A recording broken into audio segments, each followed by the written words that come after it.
Hello and thank you for joining Journalist Hangout on Sunday. I'm Ayodele Uzubakun. Today on the program, Chief of Army Staff gives highest honor.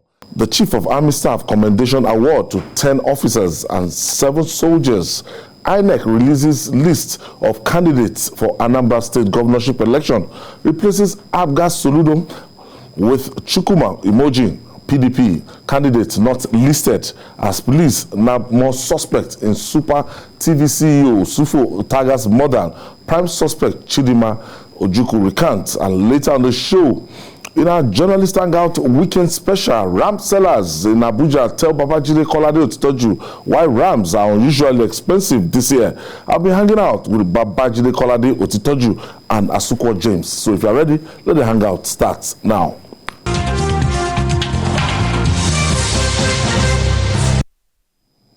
Thank you for staying with us. Since its formation in 1973, the National Youth Service Corps NYC scheme has become a household name in the country. But not many know about the anthem. Reverend Oluwole Adetion, as a corps member serving at the Polytechnic Ibadan in 1984, composed the evergreen NYC anthem, Youth Obey the Clarion Call, in order to appreciate the stellar and indelible contribution of the septuagenarian. The NYC Director General, Brigadier General Ibrahim Shuaibu, visited Pa Adetion at his Mowe Ibadan residence in Ogun State, southwest Nigeria. While Pa Adetion expressed joy for being celebrated in his life 37 years after his feats, the Director General urged corps members and youths to be more patriotic. Let's share the story with you.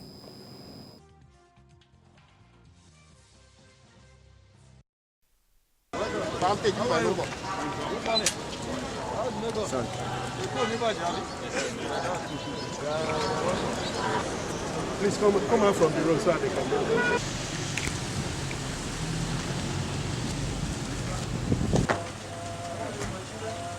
Salute the next soldier, NYC. Brigadier General Trick, right? Ba ba ba ba ba ha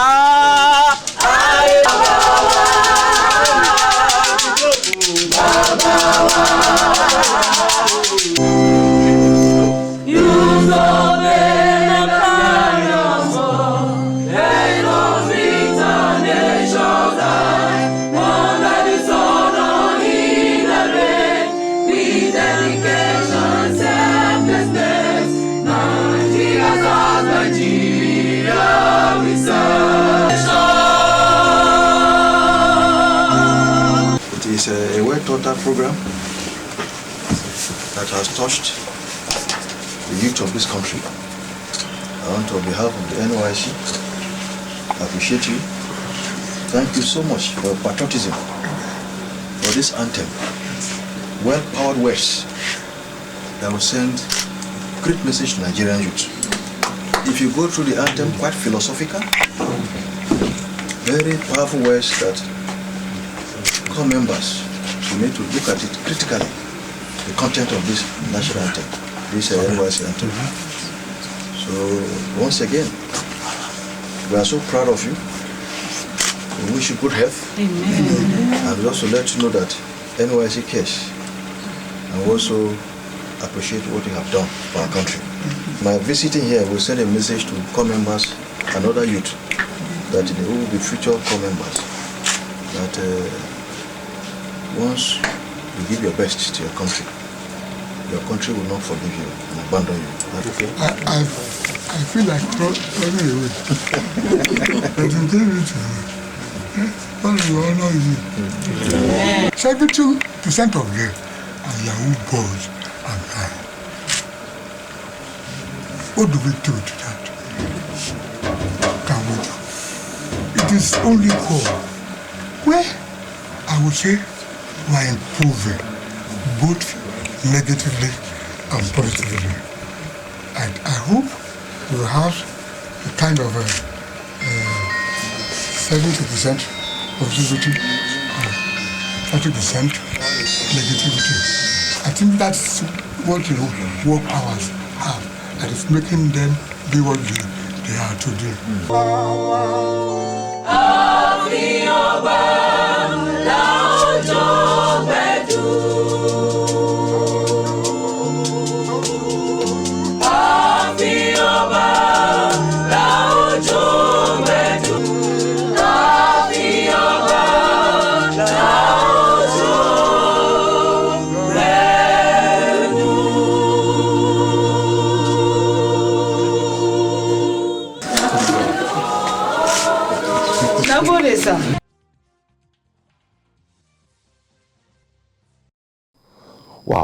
Wow, wow. Julie, I remember this NYC song. I never knew that it was composed by this man, and for the DG of NYC since 1984 to go and look for the composer of this song.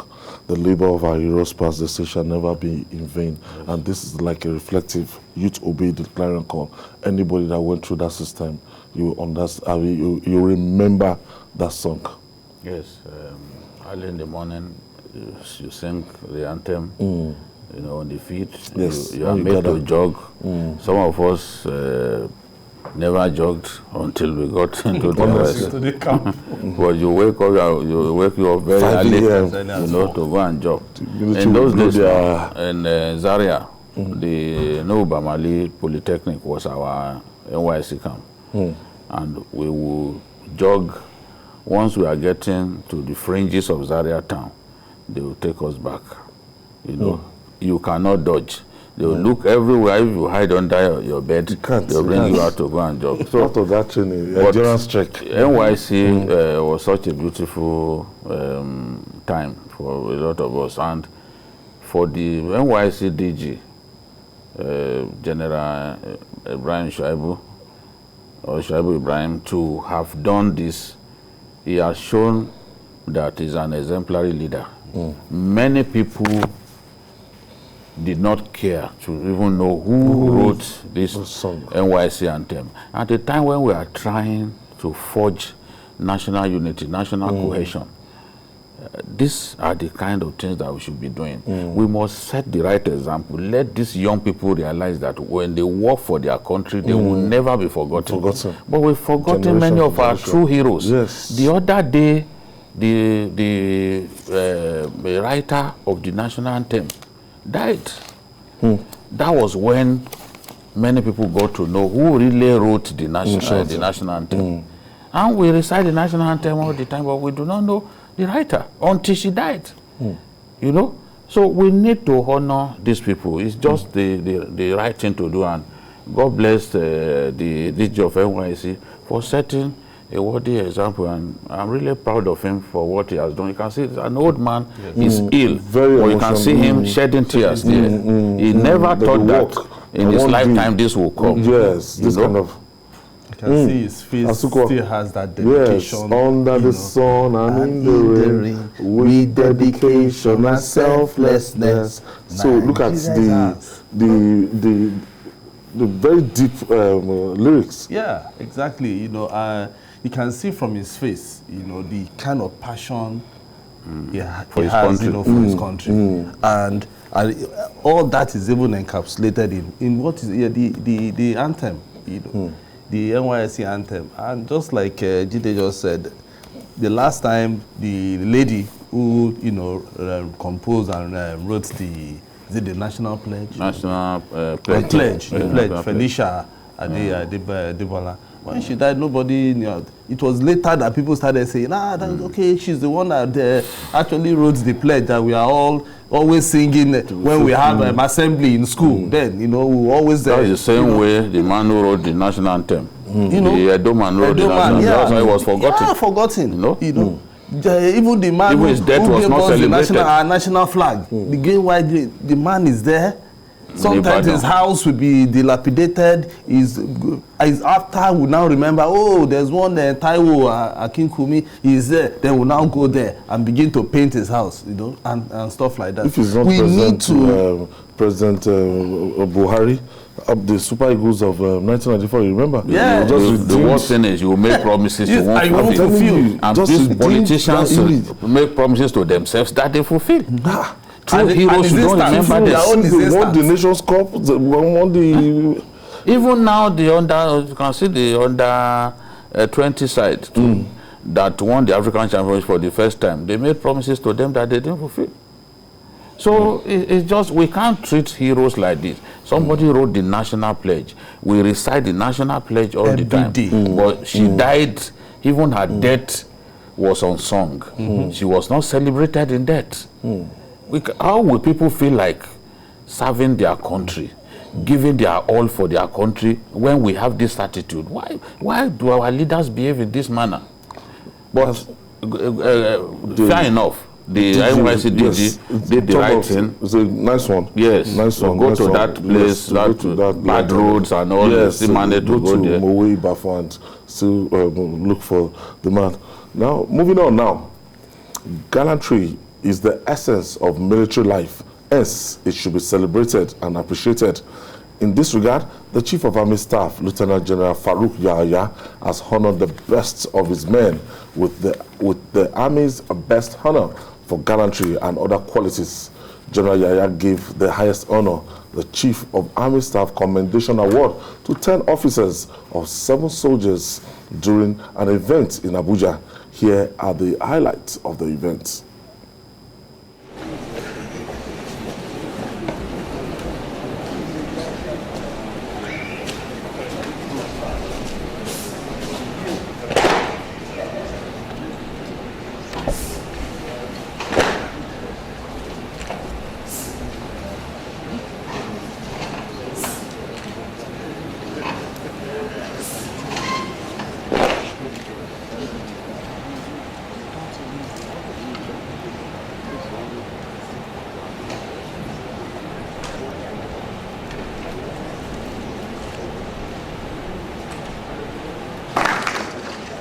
Distinguished guests, ladies and gentlemen, may I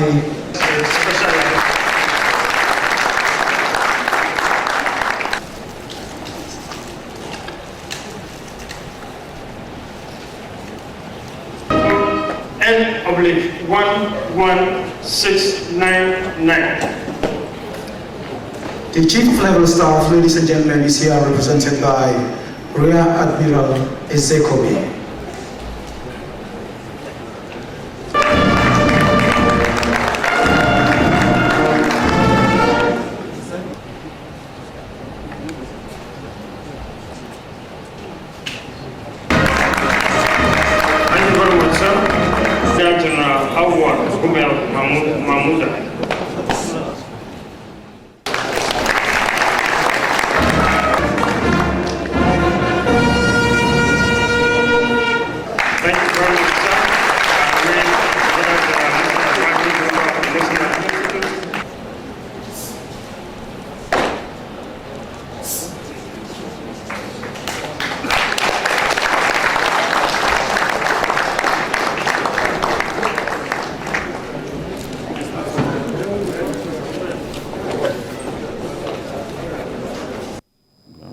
Okay, that's the Nigerian Army giving 10 officers and 7 soldiers during an event in Abuja.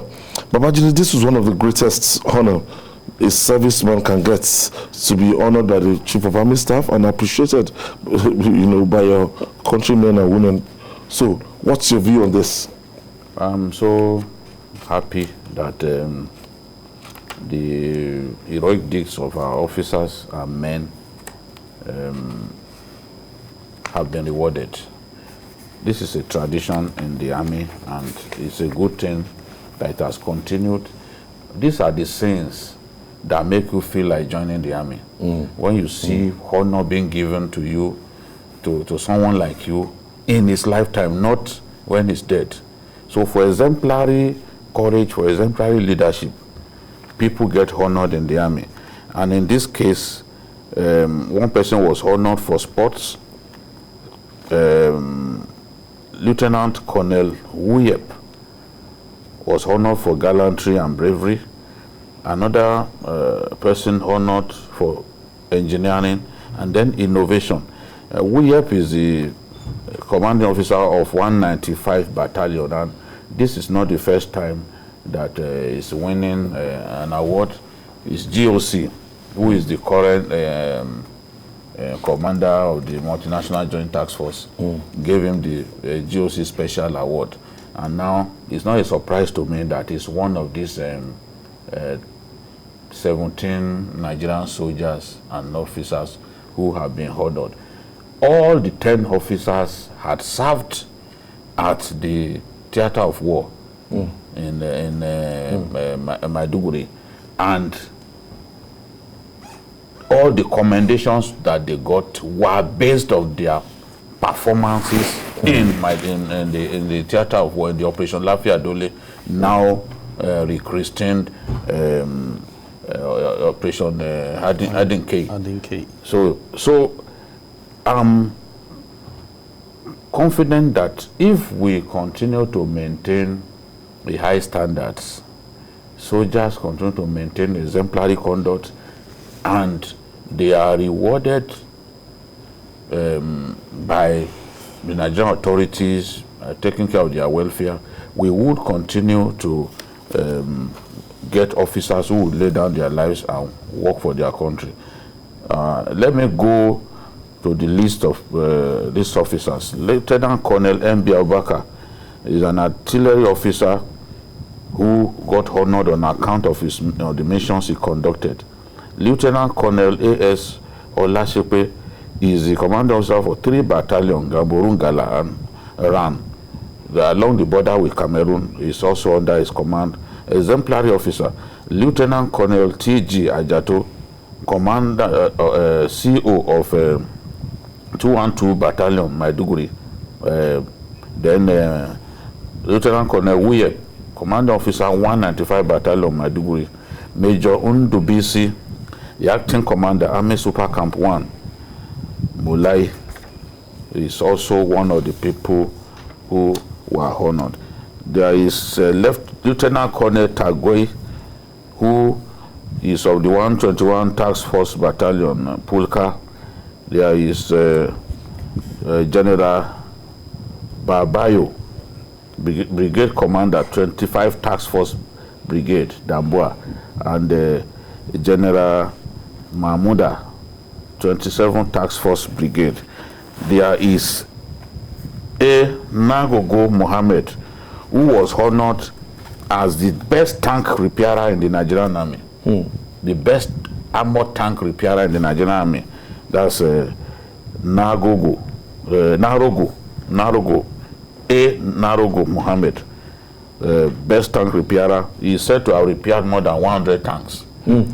So it's not a surprise that he got this commendation. So it's a good thing, and we call for more honor for our soldiers. There were 34 entries from the various divisions and brigades and battalions, and for these men, as a morale booster. Yes, for these men to have been singled out for honor, it shows that they are the best that they have, and the sky is the limit for all of these officers.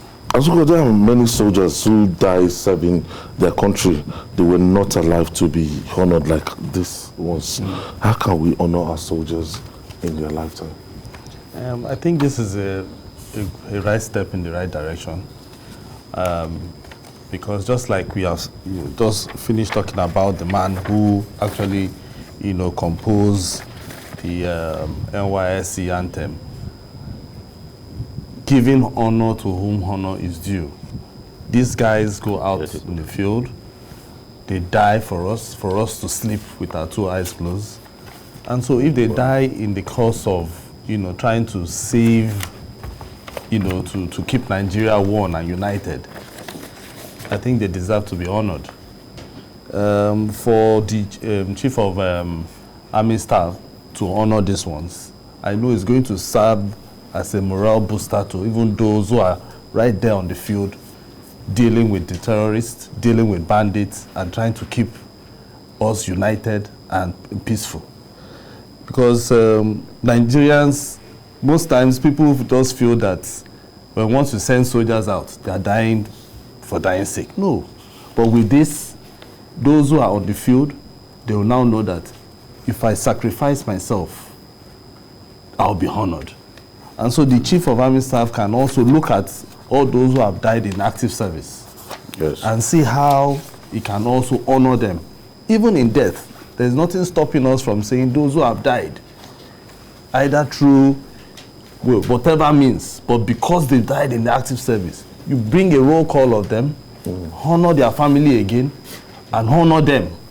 So that even everybody who is back home and they are thinking that, the soldiers are not going into army or going into the military is nothing to write. No, they will feel proud to even join the military. They will feel proud to join in the fight against insurgency. They will feel proud to even join in the fight to deal with these bandits who are trying to make our lives miserable by causing insecurity everywhere. You know, so this should be a regular thing. Now, the Nigerian army, the military is an institution, which so many people, I know of so many people who want to go into the army. They want to go into the Navy. You know, they want to go into the Air Force. You know, with honors like this, with events like this, I feel proud, you know, to say that anybody that is around me that says, oh, I want to go into the army today, I should be able to say go, because even if anything happens to you, you will be honored. You know, so this should serve as a morale booster to everybody, particularly those soldiers. I do not take all the jobs or everything that the soldiers who are on the war front, I don't take it for granted, because it's not easy. And the good thing is, it is not easy. This kind of award, you've got to earn it. Yes. Yes, I was about asking you that all officers got their commendation based on their performances. Yes, in Maiduguri. That is the true test. Yeah. Yes. At this time, because we are not involved in a bigger war than the war against Boko Haram. Boko Haram is not relenting. They are still attacking troop locations. So the true test of bravery, the true test of commitment is at that war zone. You need to see some videos of our troops, maybe when they step on IEDs, you see their limbs are gone. But you still see courage in the eyes of that soldier. And he's saying, look, I can't make it. I can't make it. The rest of you should go. And they will say, no, we can't leave you behind. They will still carry him, you know. So despite the fact that we do not have enough equipment even to evacuate people every time this kind of thing happens. Because if all of the equipment that you need are available, you won't even see videos of somebody with shattered limbs being carried physically with hand. There will be helicopters to do that. There will be ambulances to come and take people and take them to the places where they will be given the best of care. So, in spite of the difficulties, people are sacrificing. And we don't take those sacrifices for granted. Those who think we hate the army when we talk about some of the setbacks, what they fail to realize is that there are so many setbacks that we see that we don't even talk about. Exactly. There are so many. How many people knew, for example, that some days back we suffered a setback? How many people? But we choose not to even talk about some of those things or most of those things because our focus on our troops and the successes that they record in the battlefront. So what I want to see is a situation in which this is even cascaded down at the level of commander. Reward the best of your troops. At the level of GOC, reward the best of your troops. Encourage them. Yes. Encourage them so that they will give their best. So we will, and as media people, we will be happy to report it when show it like we this. see soldiers honored. We will be happy to let Nigerians see their heroes being honored, because there's nothing. Some of these people, anything can happen. You see a soldier today, the next day, you may not see him again.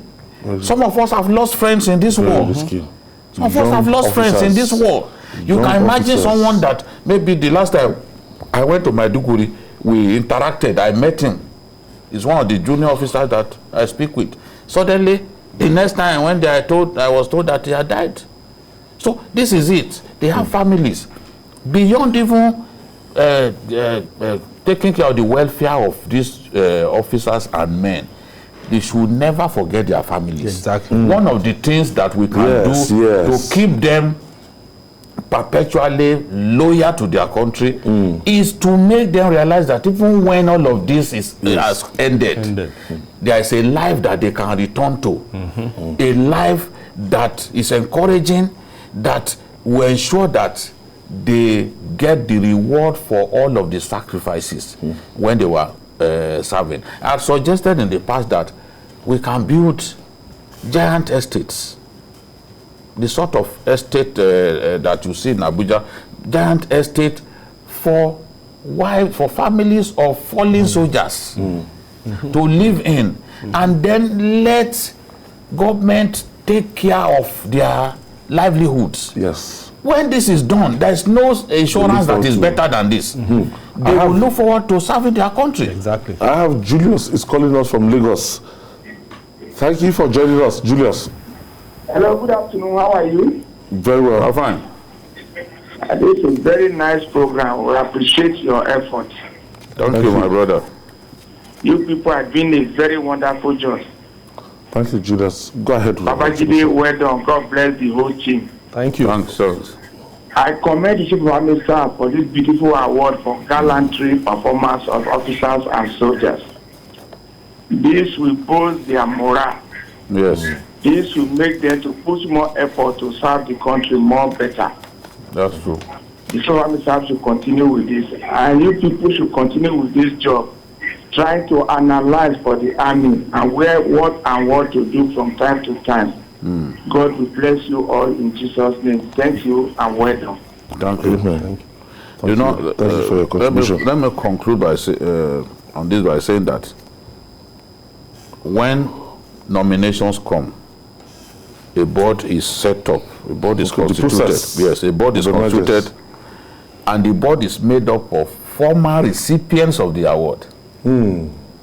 So you are want to lower the standards. No. You have received the award before. You know what it takes to get the award. So you are the people who make up the panel. You are the people who screen and then determine that, okay, in the various categories, these are the people who are due for, who are supposed to be honored. You know? So it is after they are through with their work that they will now, the entries go to the Army Secretary, then the board is constituted, and then the Chief of Army Staff would be notified of the people who have won. So it's a very transparent process. Once you win this, you know that you deserved it. As you got the standard is quite high. Yes, exactly. You know, that is how it's supposed to be, so that it doesn't bring down, the whole process. Because if you have somebody who went through rigorous screening, rigorous process for him to win in the past, that same person will come and he will not bring down the standard, because he already knows what he actually faced before he was honored. And so this, like I told you, the Nigerian Army is a very professional and disciplined institution. And so with this, I want to believe that all the soldiers and the officers that we have, they will begin to look at how they can win this award, And we want it to be regular. We want this to be regular, because I want to see a situation whereby, everybody in the Nigerian Army feels proud for him to, wear that green, the camouflage of the Nigerian Army, or the green uniform, of the Nigerian Army. The colors of the Army, So because they are really doing us, they are really helping us. Forget, no matter what anybody will say. Yes, we might criticize them, but we commend them more. Yes, we don't just criticize them. No, but where necessary, we tell them the truth. They need to be criticized. We do that. Criticize them. But that is the normal thing. Yes. So we are doing our own job. That's our job. That is our job. We have to do it. None of these soldiers will say, Jide hates me, Jide hates us. When I go into an army barrack, I'm received like a hero. This is not immodesty. If I have to film it whenever I go to an army barracks, honestly, people will be shocked. Yes, some people out there will say that Jide doesn't like the army. But we have to do our job. We're committed to doing this job, and we have to do our job. And ultimately, I have this sense that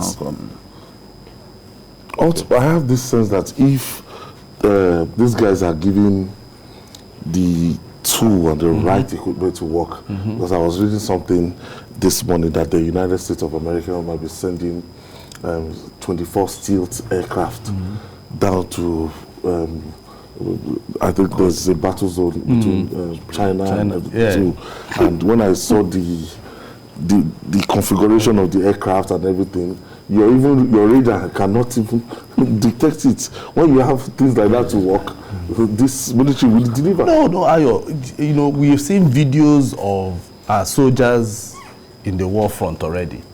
Sometimes some of them with little or nothing. The joy and the excitement in their eyes, in their faces, and around, just for them to win a particular, group of people, group of insurgents, you can see the excitement. They'll be singing and dancing. They'll be singing, dancing. They'll be calling them out. Come out, come out, yeah, come and fight song, us. It shows that if they are given the tools, if they are given the equipment, then they can deal with these guys. They can deal. So that is how we can honor these guys. So from time to time, these honors, these awards should be given to these boys to boost their morale, to make sure that we have the best. Well, we are making plans to join the former spokesman of the Nigerian Army, retired Brigadier General Sani Kukasheka Usman. My producer is trying to just hook up with Brigadier General Sani Kukasheka. Any moment from now, we join him and will tell us more about this award. Jide, I said if they are given the right tool to work. Yes, they are given the right tools to work. You can be certain that they will give their best. You cannot fault them for their loyalty. They are loyal to their country.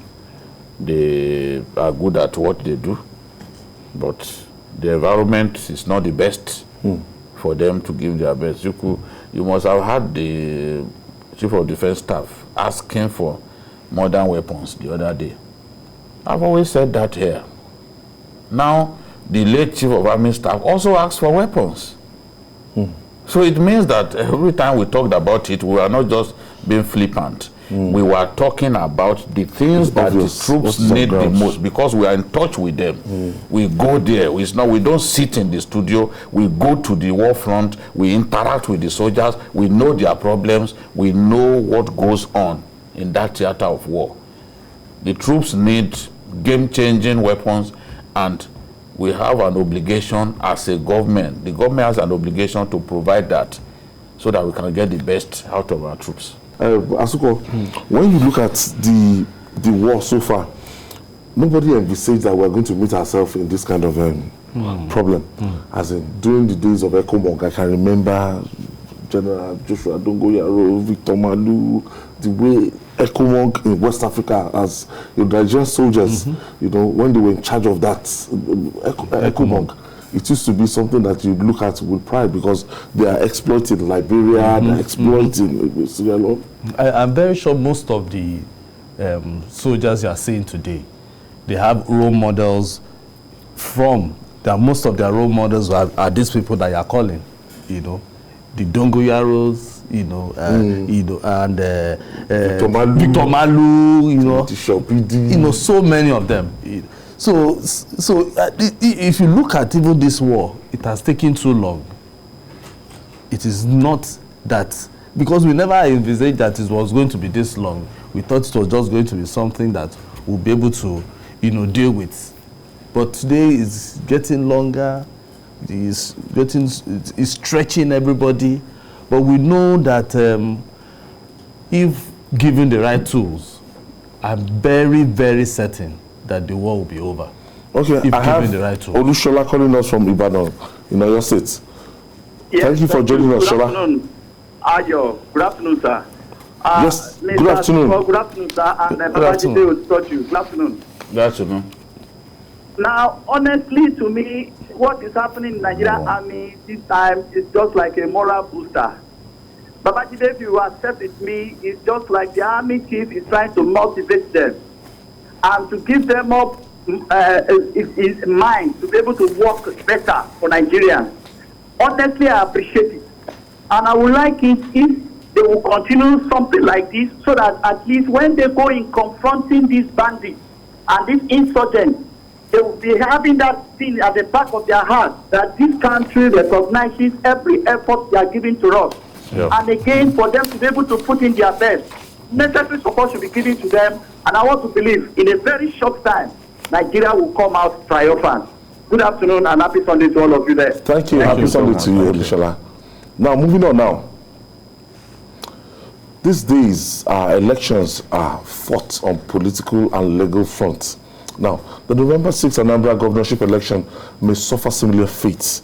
The Independent National Electoral Commission, INEC, has released names of 17 parties and candidates eligible to participate in the election, while some notable names missing. With some notable names missing, chief among them is that of the former CBN governor, Professor Chukwuma Charles Soludo of the All Progressive Grand Alliance, APGA, who is replaced with Chukwuma Michael Umoji. That of the People's Democratic Party, PDP, is missing as INEC did not list any name for the party. The commission said it's based on the decision of court orders. Trust that will affect the affected person will not throw in the towel just yet. Julie, this is not going to be fair, and it's not going to be okay for democracy in Anambra State, because another thing politicians do now, when they have problem with their primaries, as a result of their primaries and everything, they go to court to do all sorts of things to make sure that anybody that emerges will be replaced and this thing.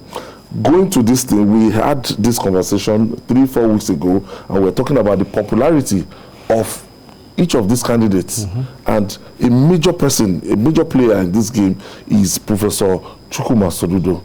For INEC to have omitted his name, substituted his name with another candidate from APGA, that is a big blow to the government of APGA. No, but that's not, it's not as if that is the end of the matter.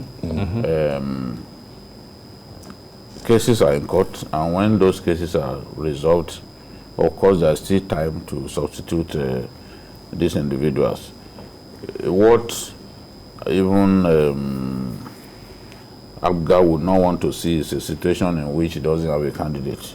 There are two factions of APGA. The one led by Victor Oye produced Professor Charles Soludo. The other faction, that is the Okeke faction, produced a member of the House of Representatives. Jude Okeke. Produced Omeoji. So, and there's something similar that has happened in People's Democratic Party, because Valentine Ozigbo and Ugochukwu Uba are jostling for the same position. The Uba family want to make sure that at least one of them becomes the next governor. So Andy Uba is pursuing the ticket of the APC. He probably will be the person who gets it. And despite the primaries were very controversial, then their elder brother, Ugochukwu, is also looking for the PDP ticket. So they have not put all their eggs in one basket. A very wise family.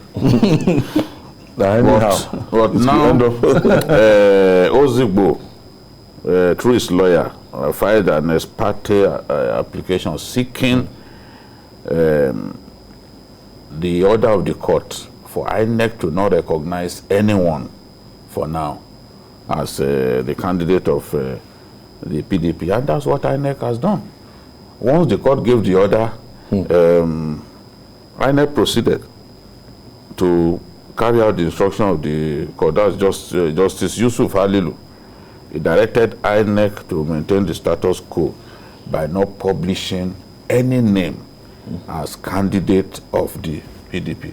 So this is what politicians are doing to themselves. APGA remember two factions. APGA has always been bedeviled by crisis. When Ume was national chairman. He never addressed for one day until he left the seat for the National Assembly. And right now, there is still no peace in Abga. So you can expect this kind of things. And if the PDP and the and Abga do not manage this situation very well, honestly, both parties may not be able to win the election. As when you look at, because I'm not always happy when what happened in, let's say, Bayelsa State, let's say the courts are the ones that would adjudicate and make pronouncement to make somebody. I feel that the people should be able to have a direct distance and, elect whoever they want to govern them. And politicians should stop going to court to use technicality, and political parties should learn to be fair and transparent in the conduct of their primary election. Exactly. That is the right thing, Everybody who is in a political party should be able to respect their political party, because that is the platform on which you will become whatever you want to become. And so if the political party has set out its guidelines and says, okay, at the end of the day, this is the person that we want, everybody should fall in line. But what we have noticed is that because the courts are open, everybody will want to say, okay, let's go to the courts. And it is not always like that. And I think it is high time the judiciary too find a way to always stop people, especially politicians, from always coming with these cases. I know that everybody wants a right. They know that they have rights for them to go to court. But we must also find a way to stop politicians from always going to the courts to always look for this easy way out. That there should be a kind of internal mechanism within the political party. The court is supposed to send them back to their party. No, they can't. Court can't do that. Because I don't understand every time we keep doing this. If you are cheated, for example, the court is the place to go to. The problem is not with the courts, it's with these individuals in our political parties. If you do not make the process transparent, of course, anybody who feels cheated will go to court. And some people, they find it difficult to accept that failure. If a primary election is conducted and you tell them that the thing will not go their way, they are bad losers. They don't exhibit the spirit of sportsmanship. Yes, but at this stage, if you monitor the primaries of these parties, you will see why people will go to court. Because political leaders want to simply take decisions. You see a governor in a state, he has made up his mind that this will be the person to succeed him. He will not allow a level playing field to happen. The problem of Gabga is that some people were disqualified unjustly before. They didn't allow all of them to come out. So like 5 people ahead of the primaries were disqualified, and a lot of people believe that, look, they were disqualified to pave way for the emergence of... So these are the kind of things that allow people to go to court, encourage people to go to court, because once they are cheated, the court is... We've seen where people are cheated, and the court said, look, this is the person who won the primary. In this country, people will win primaries and their names will be substituted. No, I mean, it's just not right to be doing that. That's not democracy. You have won the primaries, convincingly. They will now change your name and put their own people. Now, if such a person goes to court, of course, INEC will be forced to replace that person. So it's our parties that should allow internal democracy to happen. Let the best of the best emerge as candidates, and don't force candidates don't force particular aspirants on everyone. If we do not stop that, then this will not happen. Okay. Joining us is for more discussion on this is the factional national chairman of ABGA, Edozie Njoku from Abuja. Thank you for joining us. What's going on? Very, very good. Hello, good afternoon. Yeah, what's going on in your party?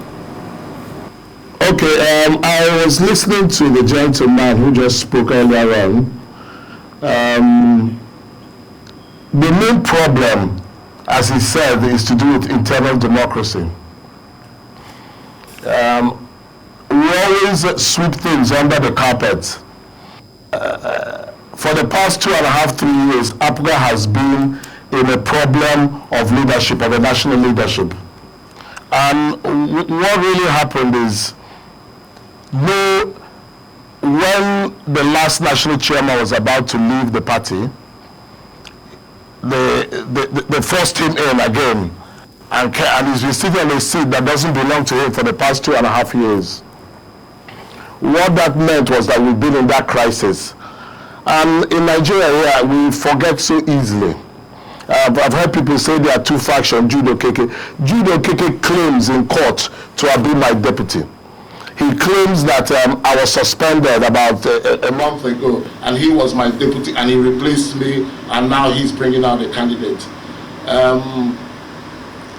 We are challenging that in the court of appeal, but that's not just all. Both my signature was forged, the Deputy National South was forged. So much things have happened, so much goes on. So it's basically, it's not just a matter of the internal democracy of the party has had a very, very big problem for the past 2.5 years. The crisis has been on between myself and Dr. Victor Koye for 2.5 years. But I'm happy that INEC now says that I'm the national chairman, but suspended, and Jude Okeke, who claims to have been my deputy and I've never met, is now the one presiding over the APGA affairs. Quite a shame. Now, don't you think this will cause... I've never met him, I don't know him, I've never seen him in my life. Yes, don't you think that this will cost your party the governorship if things go on like this? If you people can't sit down together and resolve... I've always... Well, I've made that point abundantly clear so many times that I've made that point clear that we intend to all sit together and make sure that we win Anambra State. The problem of the party is a national problem. It's a problem of who is national chairman. It's not really a problem of Anambra State.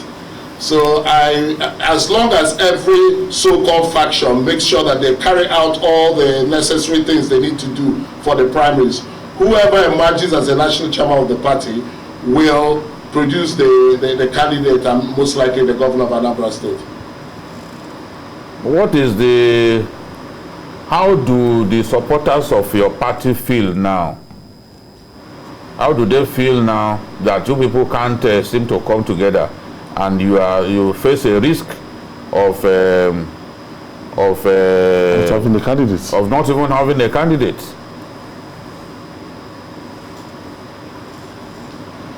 It's a shame because the shame is on us, the leaders of the party, because we have very sound followers.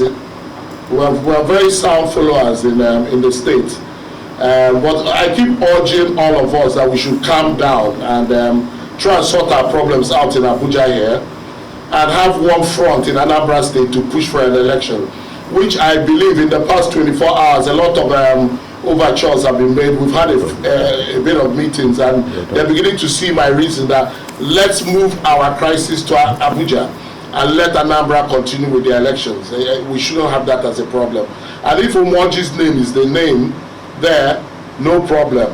If it's Soludo's name, no problem. But eventually the court will decide who is the national chairman of the party. And as long as we've satisfied all the requisite things we need to do, whoever wins as national chairman will produce the next governor of the state. So you are saying that... So we shouldn't drag our problems down to the level of the masses. So you will be ready to abide by the decision of the court, even if it does not favor your candidate or your group. We don't. No one has a choice in this country. The courts should be our last arbiter. Once the courts have, that's why we're obeying what the courts have said. The courts have given an order of some type, and they said Jude Okeke, who has never been in my group, said he's my deputy. The courts have said it's for me now to go to the court of appeal and appeal that judgment, and I intend to set it aside. And we should all be law-abiding citizens and carry on. If it doesn't favor you, then you've not done your work well enough, or you're not telling the truth, one or the other. Okay, I also have joining us. But we shouldn't rub it off on the masses. That's the point I keep making. Okay, I want to thank you, the national chairman of fractional national chairman of ABGA, Mr. Edozin Joku. In Anambra State, I know ABGA, the incumbent governor is from ABGA. Yeah, yes. From ABGA. I wanted to ask the fractional national chairman that what has Governor Obiano done so far to make sure that, look, I'm sure it's going to be in his interest, and I'm sure he would like it that somebody from his party to succeed him after 8 years in that seat. No, the good thing is that they still have time.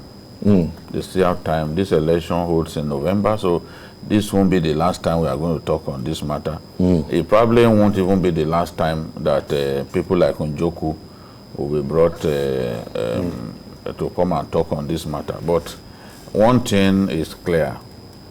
They stand the risk of losing that state, and that's the only state that ABGA has. If ABGA loses that state, if ABGA loses that state at this time, then it will be a disaster. I believe that they have a very good candidate. Why not campaigning for them? I think that they have, let me say, they have very good aspirants.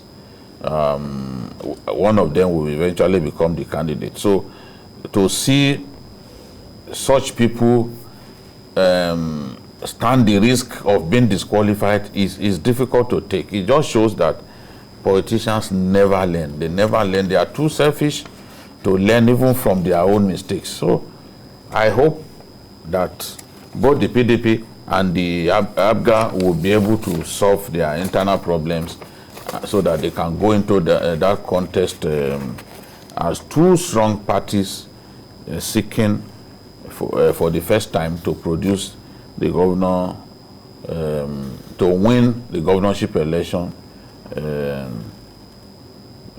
Not the first time really, because Ngige won on the platform of PDP. So, but since that era, they've not won the governorship election in the state. Maybe this will be their chance, but they've got to resolve their differences. As well, if care is not taken, if there's controversy within ABGA, there's controversy within the People's Democratic Party, and they don't manage it or they don't end the crisis before the 5th of November, the All Progressive Congress fielding Andy Uba might just... Well, I won't predict, because there will be other candidates from other parties. And we are talking about the formidable parties. Yes, here other now. parties will also have formidable candidates. You know, we might be here doing permutation. That's true. But we might not know what the people will decide. Some of them may go and join. Yeah. If what's the name of this one in the Senate? YPP under YPP. Ifeanyi Uba to clinch a senatorial ticket. Yes. It's still there. So and I think it's in this race. And if you remember, even the Minister of Labour once contested and was defeated. Yes. In that same state. In that same state. The thing is, it's still open. And really, I had, by the time I saw the names, the candidates, based on their primaries, I was expecting that it's going to be a tough battle. But with these court cases, left, right, center, removing people from ABGA, removing from PDP, you know, is not going to be a walkover. I keep saying it's not going to be a walkover for APC, because they have other candidates that will be coming up. So, but I want to see a tough contest, so that anybody that gets there will know that it wasn't easy for him or to win that particular post. But Jude, talking about internal democracy, our political parties would not learn, and that is the, let me say, the biggest problem we are having with these political parties right now. That's look. Internal democracy, once you get it right in the process of producing a candidate, you have a very good platform to run on. It's all down to selfishness on the part of these political leaders. They want to produce. In fact, if you give some of them a chance, they will not concede a single position to anyone. one person will be ready to pick all the positions or put his people in all the elected positions. And if it doesn't go his way, he's ready to make the party. He's ready to bring down the roof of the party. So this is not healthy at all. And I can tell you that during the Awolowo years, it was not like this. The party was supreme, and whatever decision the party came up with, you accept. Yes, we have Augustine Elechuku Okeke joining us via Zoom. Now, what is the bone of contention in PDP? Thank you very much. There is no bone of contention as far as PDP is concerned as a party. But individuals might have individual states, so to say. PDP conducted primaries, governorship primaries on the 26th of June, monitored by INEC, following all the process, including the Electoral Act provision, and to use the candidate. Some of them, as far as in that particular election, and congratulated the candidate, one entire audience, as elected, so to say. However, there were some cost pronouncements and preliminary judgment, so to say. And INEC, being a body that must follow due process, has to respect court orders as given. And so, they did not include any name of any person as PDP candidate, just procedural. So those court processes are still ongoing, and pronouncements reflect. So there are no excuses in PDP. Okay, we seem to be struggling with that connection. It's a network problem from and we keep trying him. Judy, we were talking about internal democracy. You know, for me, PDP, every governorship election in Anambra, PDP will have crisis. PDP has the potential to win the governorship election in that state. The party is strong on ground, but they will never put their house in order. Every time, this is what happens. So I wonder why the leaders of the party have not been able to find a solution to this problem. Because if we look at even the last two elections in Anambra State, the PDP has had problems. They will never agree on who should be candidate. They will never agree, and just make it easy for ABGA to win. You have a situation in which PDP will dominate the National Assembly elections, but to win governorship, they will never, the cohesion between party members that will allow that victory to happen, you won't see it. And once they are not united, once they are pulling in different directions, some of them will go and work for the rival parties. And at the end of the day, the party will lose. So this time around, to hear that Valentine Ozigbo and Ugochukwu Uba are contesting again and taking each other to court over the governorship ticket of the PDP, it just reminds me of what had happened in the past. Same thing. The same story from the same party. You know? And it's not the only, PDP is not the only party that is guilty of that. Even smaller parties, they still quarrel over who should be candidate. Yes. There should be structures in place that ensure that the primaries are transparent. When they are transparent, honestly, you will see that people will not be going to court. Why did we have this situation in 2015 that litigations, election-based litigations dropped drastically? It was because the 2015 election was deemed free and fair. Not perfect, but deemed free and fair. I mean, produced the winner that the Nigerian people wanted. So court cases about the election went down drastically. Even INEC admitted that. But where you have a situation in which people get cheated in the course of the primaries, of course people will go to court. Even after you win the election, they will contest the fact that you are not validly picked as candidates. So this is the situation. As people will go to court, and when they go to courts, and courts will use what they see on ground and everything, sometimes courts will just even decide for the people. Well, we will keep waiting for the courts to always do that for us, because since they don't want to. It's not good enough for democracy. No, it's not. But for us to learn a lesson, even though politicians don't learn lessons, we'll keep having this issue every time. Whether it is from any small party to be, if as small as even local government election, people still have problem. As little as local government election is, we still have issues. Very high. So it's always very high. So the party should see how they can always put their houses in order, so that by the time a candidate is picked and there's anybody that feels aggrieved, there's nothing stopping the party from setting up a committee to look at, to calm frayed nerves, bring the other party that is aggrieved, tell the person, okay, this is how we can do it. It is for the party first, then we decide. Let's even go for the battle first.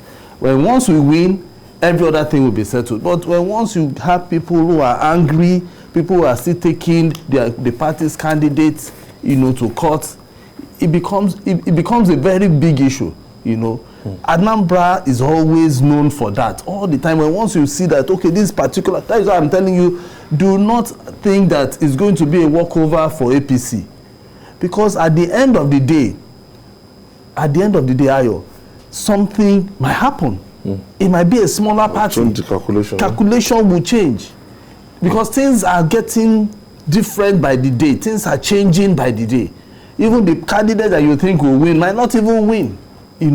I remember even then, 8 years ago, when we are thinking it was going to be easy for APC then. It wasn't easy, because then we are thinking now it's going to be Tony Nwoye, it's going to, at the end of the day, even when we are even thinking it was going to be Ngige. Yeah, So everything changes once it comes to Anambra election. Everything changes. So that is why I'm saying that but we hope that the courts will decide quickly on this matter, so that everybody, all the political parties will start their campaigns on time. People will decide who is going to win. INEC, I want to believe INEC is also ready for this election. All right. Despite all the things that happen, I believe INEC is ready. The parties should also be ready. We want to see a situation whereby ABGA will not say they picked the wrong candidate, or PDP will say they didn't have a candidate. Because once I was seeing INEC's list, PDP was empty. Okay, joining us on phone now is still the PDP, the People's Democratic Party Publicity Secretary. That's Augustine Elechukwu Okeke. Thank you for joining us. Thank you very much. Okay. Yes, the connection was quite bad earlier. We asked you what's the bone of contention. We never knew that PDP had this kind of crisis till after the primaries. Thank you very much. I try to explain the fact that in a situation, in a society like this, there's never a time you will not have diversity. The PDP as a political party, contrary to the belief of people, had put their act in order. If you recall, there were two subsisting court orders. One recognizing a certain 2017 judgment, requesting for the recognition of the executives of that 2017. That's about 5 years ago. Whereas another executive led by Wobu is subsisting at that point in time. And then after the ad hoc Congress election of the party between the 9th and the 11th of June, ad hoc Congress delegates emerged. And there's a court judgment also saying that they were not recognized. So PDP, as a responsible political party, taking effect from the constitution of the party that empowered the NEC through the National Working Committee, dissolved all contending institutions and executives, so to say, and then allowed the automatic delegates to be the ones that would participate in the 26th June primaries, governorship primaries, which produced Mr. Valentine Ozibo, so to say. So before the network disconnected, we were talking about the leadership of PDP. What are they doing? The leadership of PDP, for instance, in Anambra State, PDP is ultimately led by Governor Peter Obi, so to say. The leadership of PDP are the senators. The leadership of PDP, senators like Stella Odwa, leadership like the rest of them, so to say, they are all in the same boat, as the case may be. As a matter of fact, Senator Uche Kunife was an aspirant in that election, and they have all congratulated the winner of that election. So what is happening currently is that diversity of opinion in any sources, where some people believe that the process was not favorable to them. And of course, there is a court pronouncement mandating INEC. INEC being a body that will respect all legal pronouncements in this country, acted by not including any name of any PDP person in that list, so to say. That does not mean that PDP will not participate in that election.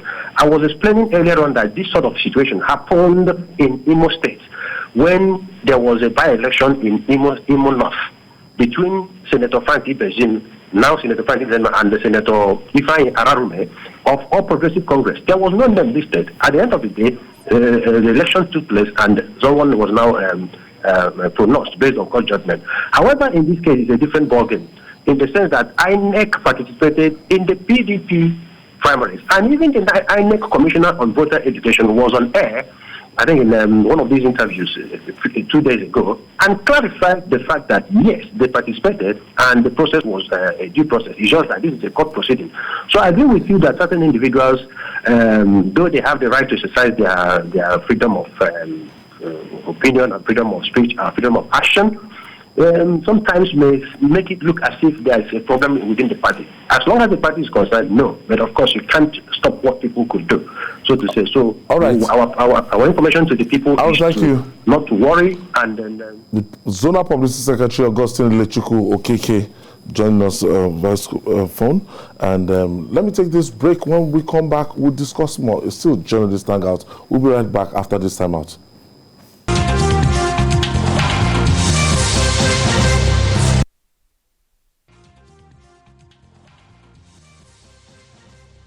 Thank you for joining us again. This is Journalist Hangout on Sunday, and I still have Babajide Kolade Otitoju with me and Asukwo James.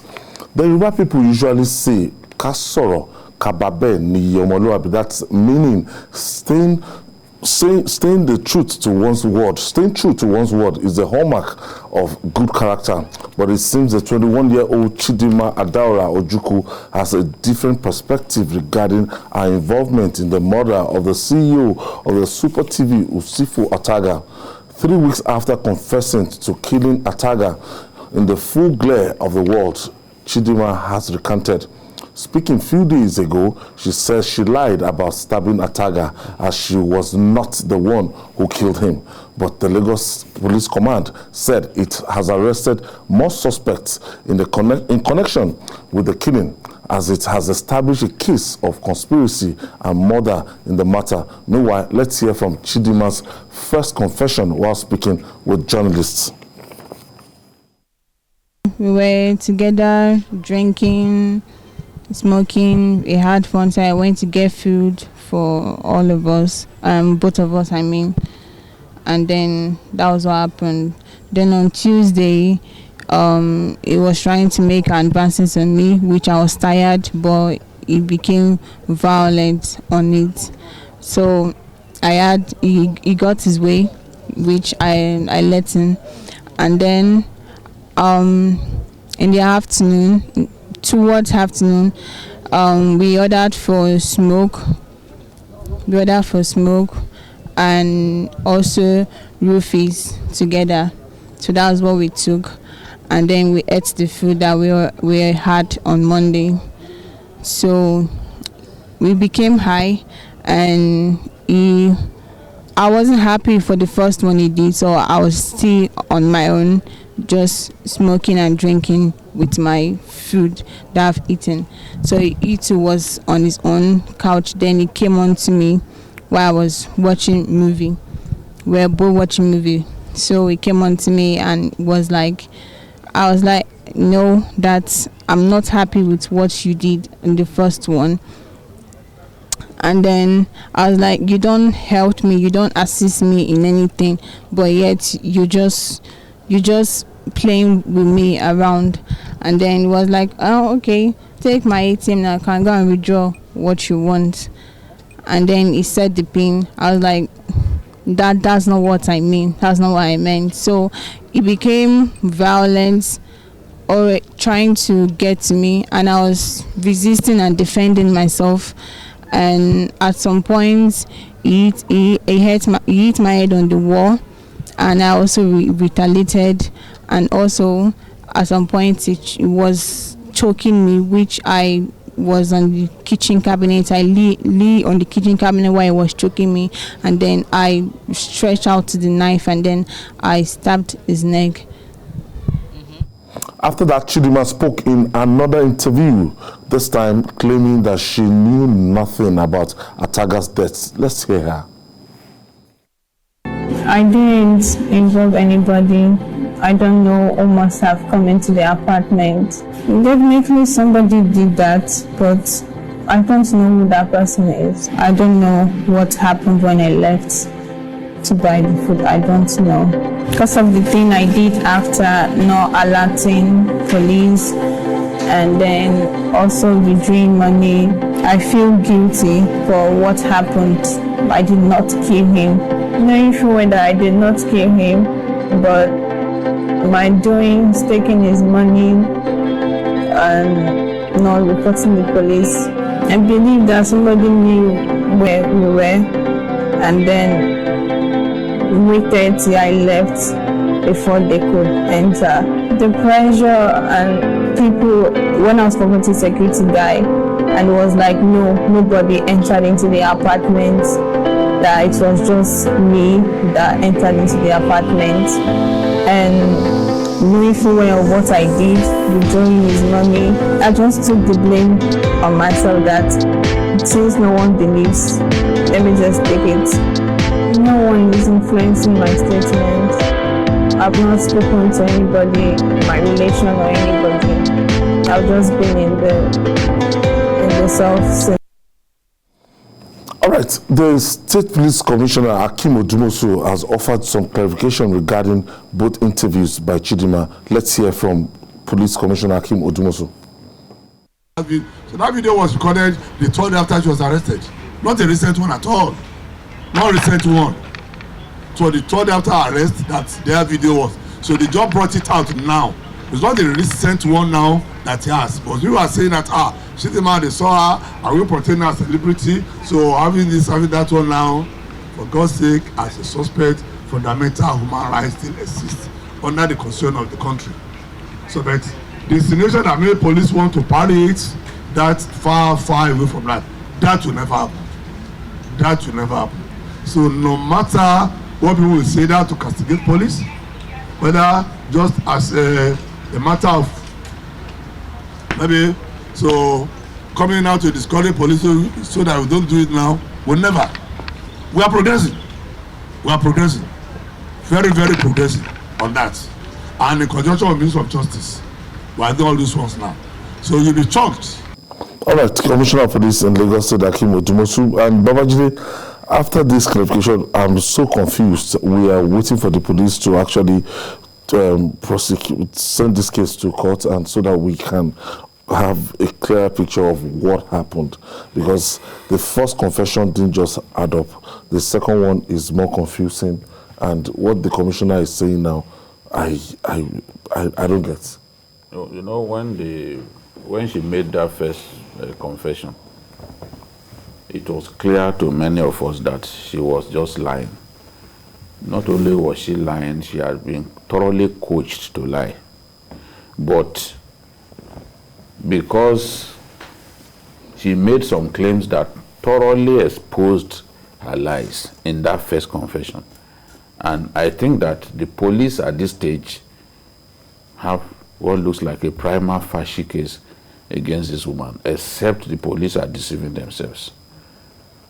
How do you claim that you killed that man alone, then came back to say, no, that you left the building because people are not going to believe you. That was why you claim that you did it.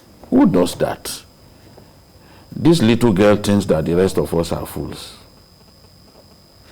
In these days of bank transfers, you said he gave you his PIN and told you to go and take whatever you wanted.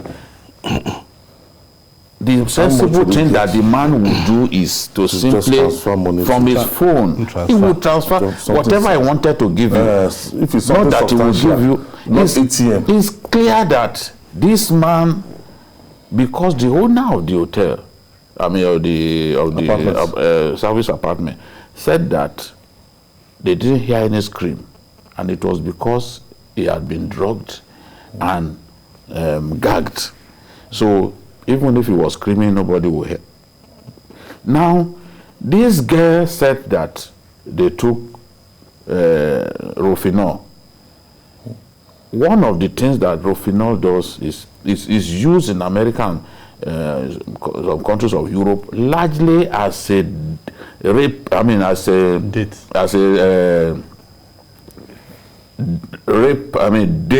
rape drug. That people want to do one night stand, rape you after meeting you maybe for the first time. They will give you. You will never have the recollection of what happened. So you won't be able to say, okay, this was what they did to me. And not only that, if you took Rofinol, as a woman, you will not be able to procreate, but will damage your womb permanently. You know? So for this girl to now be narrating what transpired in what appeared like a precise revelation, then it couldn't have been Rofinol that they took.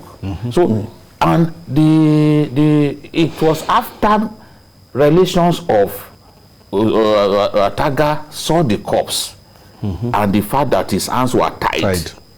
That I said, look, they tied his hands so badly that it even pierced, the ropes pierced the flesh. It was at that point that people started feeling, no, this girl couldn't have overpowered this man this much, to the point of tying the hand. It's clear that she was there at the time when the man was murdered. But she claimed that she left the building and she did not know when anyone came. Well, unfortunately for her, the police, even when she was calling the owner of the apartment, trying to ask for some information and all that, they said constantly it will bar her number.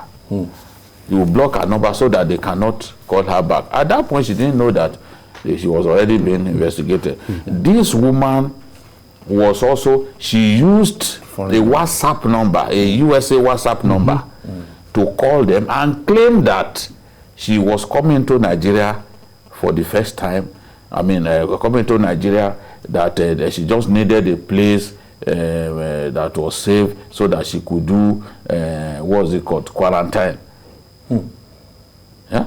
You had on you a fake license, driver's license, in the name of Mary Johnson, but with your own picture. So there's a lot that suggests that, look, this person do an organized crime. Yes, and I'm happy now that the police said they have arrested some people. They suspect that this is clearly a case of conspiracy. I want Odumosu and his men to be patient, because this will define Odumosu's time as Lagos Police Commissioner. I believe that in this country, the Lagos State Police Command is the best equipped in our country, outside of Abuja. The best equipped. So they have all the tools to unravel this. If they fail to do it, posterity will judge them harshly. We have a bad case on our hands, and the police must thoroughly handle this matter in a manner that Nigerians will be convinced that the police has acquitted itself competently. People are complaining about this series of interviews, you know, granting interview. The last interview she granted, she looked like a model. This interview you are saying, she was so bad there and everything. Like Kim Kardashian. Yes, the last one, so organized, as if they were, even it was edited. Background music was even, you know, inserted and everything. I don't get. That's a program. Yes, they have their right. They have a right. Yes, they have a right to look. As in the way she looks, her hair and everything. So don't even look. She's not looking stressed or being any under pressure. It's good that the police, they're actually treating her, that way, so she doesn't find an excuse to say that she was treated badly. And in a case like this, I want to believe the police will have to treat her well so that they can get all the information that they need from her. And from the number of suspects that the police, I believe that it is from her phone and from what she has confessed. That is why the police have gotten these suspects. So if you treat someone bad, to stealing the man's iPhone. yes, iPhone, and so I'm seeing somebody who is deep from this girl. She's not just young. She might be beautiful, young, but she's deep. So the police will have to also, they have their hands full. The Lagos Police Command has his hands full with this girl. So they need to be very, very careful, tactful in how they are dealing with this matter. Because there are so many people who want to see how this case will end up. Yes. Because you can't just start a case. We have started the whole trial in the media. So we need to see when the case will start proper. And I tell you, Ayo, it's going to be one of the celebrated cases in Nigeria. Because people want to see what really happened. We've been hearing bits and pieces of how the whole thing happened. Put it together. Our confession, our first confession, our second confession, doesn't add up. If you listen to what she said in the beginning, look at a man. Let's even face it as men. Let's talk like sensible, like men. A man that had been sleeping with you before, a man that you were anxious to sleep with to the point of on your own booking an apartment. Yeah. And you are using fake both of you you have slept with you twice. You now brought the issue of rape. Rape is the crime, the easiest crime for a woman to pin on you when it's only both of you that are in the room. It's the easiest. So but for somebody that, what is the thing that you are now? You came out, nobody, they didn't see bruises. You said you tried to guard. Even hit your head on the wall. This and that. No blood, bruises, no blood, nothing, no bruises. And when they saw, and you claim that you overpowered him, but when they entered the house, blood stains everywhere suggested that the man must have struggled and struggled before eventually gave up the ghost. They said he was a boxer. So how could a boxer be so easily overpowered by this harmless-looking woman? So the confessions are full of lies, and it will do the police tremendous credit to just let us know what exactly happened, so that the case can go to court and justice. The earlier the better. The earlier the better, because this is irritating. We don't know who will go back there now to talk to this girl again, and she'll be sitting down like a Kim Kardashian and talking like a celebrity woman. No, or somebody are taking a life. And the police must have a full proof case. Yes. Before they go to court. Yes, exactly. Because if they don't, they are going to boggle the case. So they need to be tactful. Everybody involved to be arrested. I'm happy that they said they've arrested some. They should still wait and get everyone arrested. And I hope we can get accelerated hearing. It's so painful that you have someone like Evans. After all these years, we've not been able to put him in jail. Yes. So I don't understand. The other day I saw Evans, the latest picture of Evans. It was like night and day. He has changed completely. You won't even know it was Evans. But she's even looking, we need her to, look at her best. Get all the facts and the information from her so that we can end this case, and then even the family of the deceased can also, breathe easy. Closing in on this one, it shows the level of parenting right now, all-time low. That one is another case. We have women who live with their parents. When you see them, you think they are the best of the best. If you saw this girl out there, you think that she's just an innocent virgin walking the streets of Lagos. You will never think that she could go to this length. That is why even Shakespeare said that there is no art in the mind's construction on the face. Of reading the man's mind by the construction of his face. So that is the thing. You look at her, but you see somebody clearly working with other people and plotting. He was blocking. At the point, told the hotel staff that they should stop disturbing her. That she does not want disturbance. And barring, you call them, but they will not be able to call you back. She didn't know that at that time, investigation of her matter had begun. So this is the thing.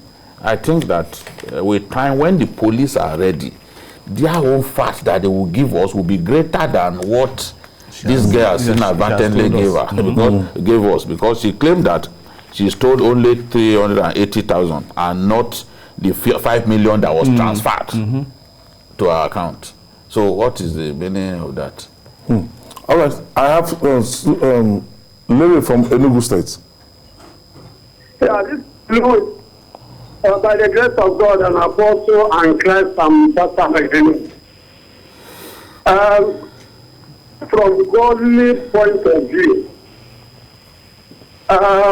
what the devil has just come to do on this planet Earth, as the father of all liars. I always maintain this and continue to say it. Do you see a beautiful Nigerian answers? Chioma, a good God. And this is how people portray themselves to be Christians in Nigeria and be godly. Actually, in Nigeria, you hardly get up to 5 persons in Nigeria that are Christians. If you talk about godly men in Nigeria, you hardly, even in politics, everything. Lies have just taken the whole thing. Because men get themselves over to Satan. And Satan is busy setting the destiny of the world to zero. Even Nigeria, Thank you. And finally, the economic hardship in Nigeria is being compounded by rising costs of basic commodities in the markets. Prices of virtually everything are on the rise. In our journalist hangout weekend special, ram sellers in Abuja tell Babajide Kolade Etitoju why rams are unusually expensive this year. Let's share the story with you. Islamic scholars say Islam permits the slaughter of 4 types of animals for the celebration of the Eid al-Kabir festival. They are ram, camel, goat, and cow. As long as these animals are not underage or deformed, they are permitted to be slaughtered in celebration of one of Islam's most famous festivals. Scholars also told me that one is not permitted to take a loan to slaughter a ram, goat, or camel. Most Muslims who can afford it would rather slaughter a ram. They also give it out as gift this season.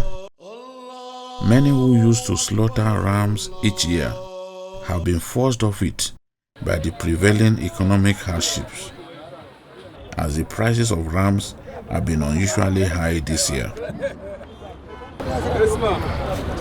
I visited the Kubo Ram Market, the biggest ram market in Abuja.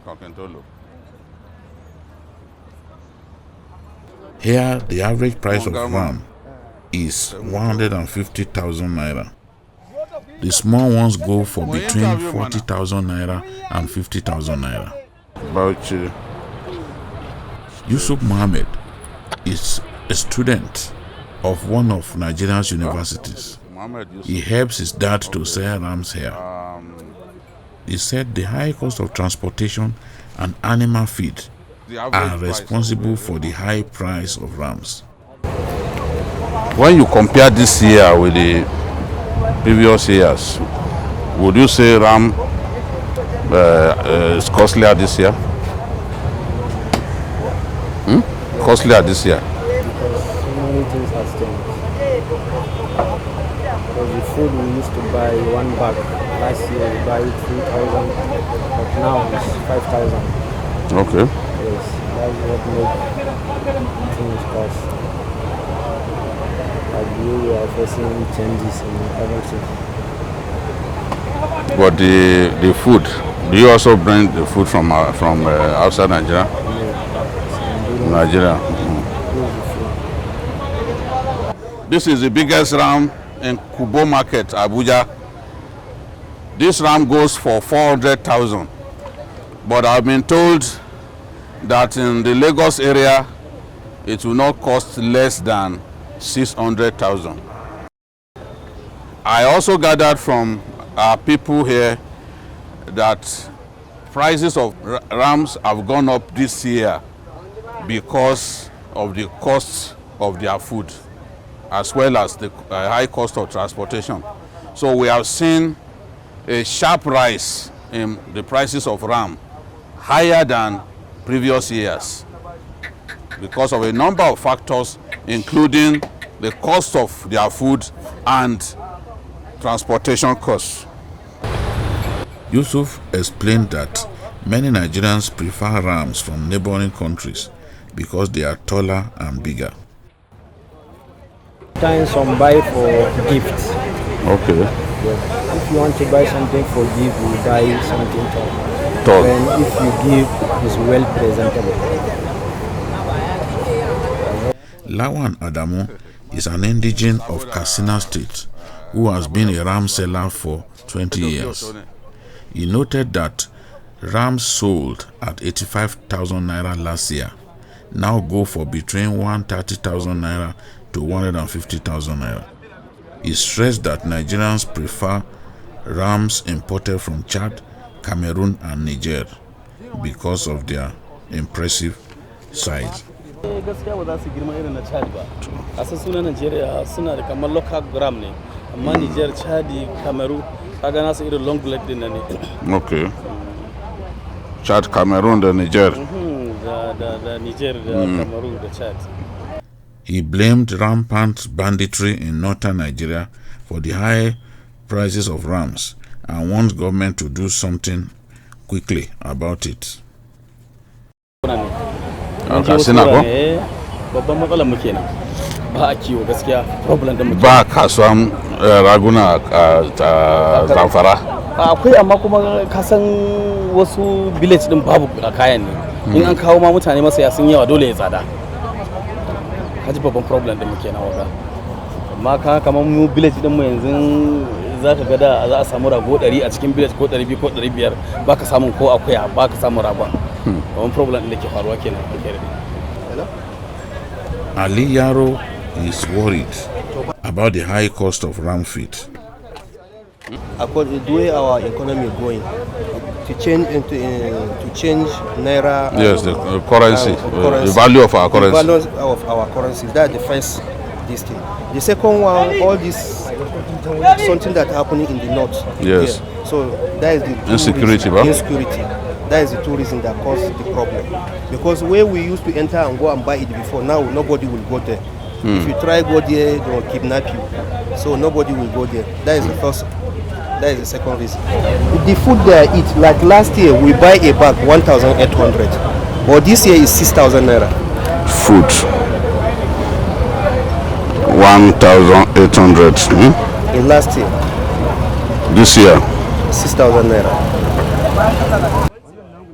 He also noted that transportation costs have never been as high as they have been this year and urged government to empower livestock merchants so as to stimulate production and drive down prices.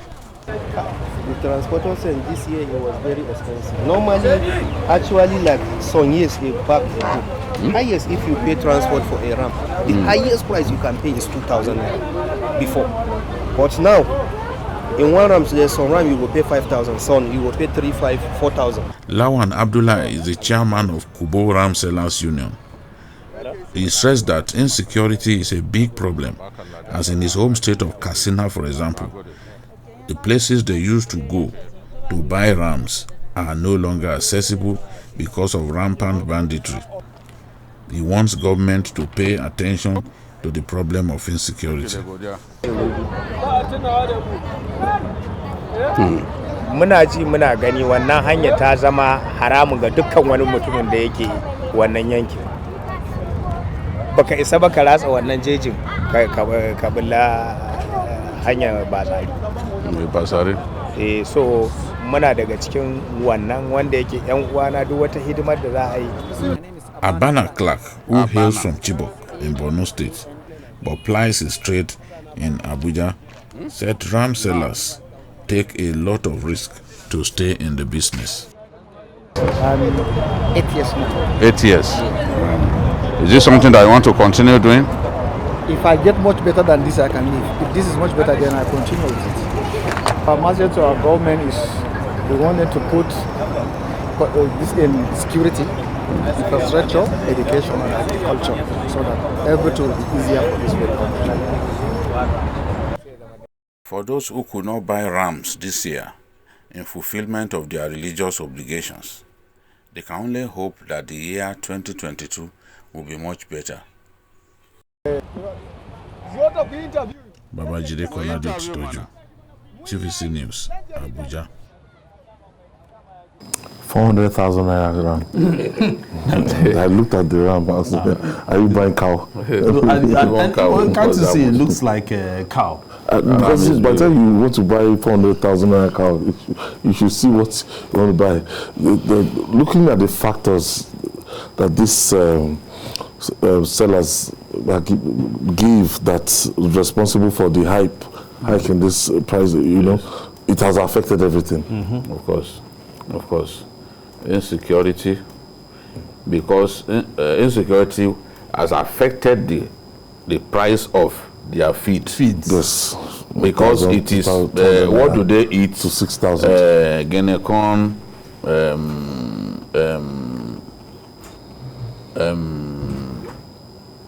beans chaff. They like it a lot, and when you mix it, that's a perfect ram feed.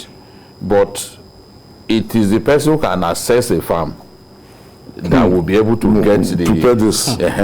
So now, and then of course beans, even the leaves. When you harvest the beans, not leaves. I'm talking about granite leaves. Okay. Yes, when you harvest it, the dry one like that, they eat it a lot. So, but you must first be able to access the farm before you can get that.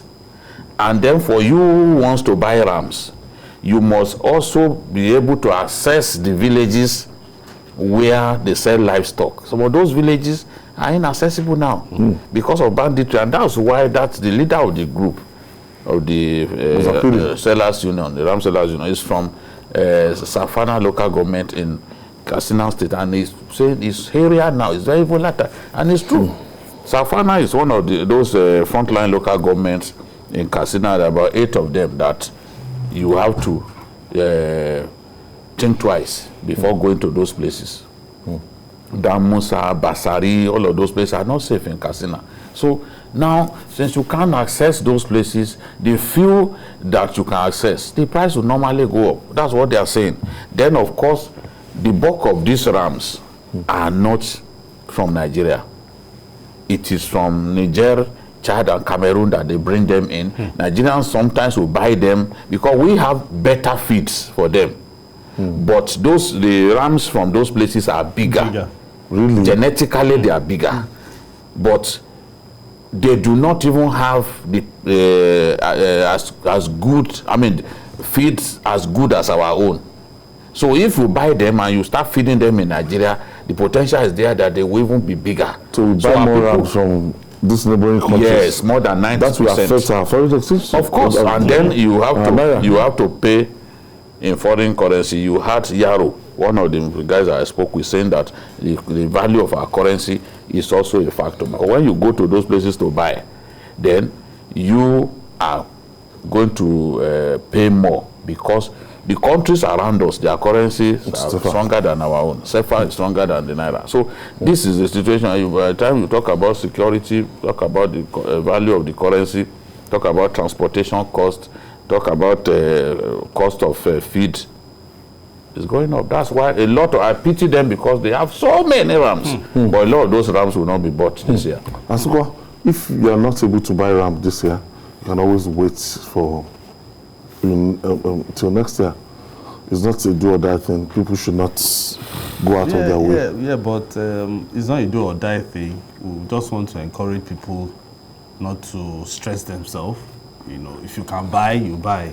You know, things are really difficult. Because the other day prices we are talking are about tomatoes. You know how expensive tomatoes were, and it's not only all these. And then the sellers, the loss they will be incurring, because at the end of the day, if you are not able to sell most of these things, there's no how you buy a 400,000 naira ram, and then how will you even prepare it? Because you still have to do stew. The tomato will be waiting for you. You'll be waiting, you know. So there's no how. Rice is still there, onion, everything is expensive. So if you are doing it, means you are doing a real banquet, you know, a serious one for this salad. So if you can't do it, cut your coat according to your material, as they will say. You know, so don't stress yourself. Just see what you can do to keep your family happy and people around you. If you make them happy.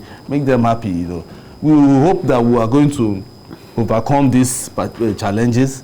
I'm surprised because I know that sometimes these rams, I was thinking it was we breed them here. But bringing them from Niger, from Cameroon, as far as Cameroon, so we even have imported ram. Yes. You know, so everything that you're eating in Nigeria. I was talking with a politician here. And he said every year he used to bring rams, about 100, imported from one of the neighboring countries to come and distribute to supporters and senior people. Because it will be bigger. They will be bigger.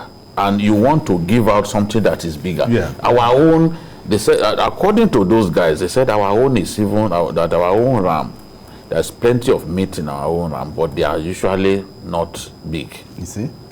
But they have meat. So I don't know how. It's another species entirely. Yes, our own, they are usually short. So, and to impress people, you want to buy the ones that are big. So that is why. So we are boosting the economy of our neighboring countries by going to buy livestock from them, and that's the thing. More than 90% of the ram that we consume from I want to Chad. When you want to take a survey, you look at the number of rams that will be killed. Yes, exactly in this period. See, big companies, for example, that have the habit of distributing rams to their patrons and all that, they plan ahead.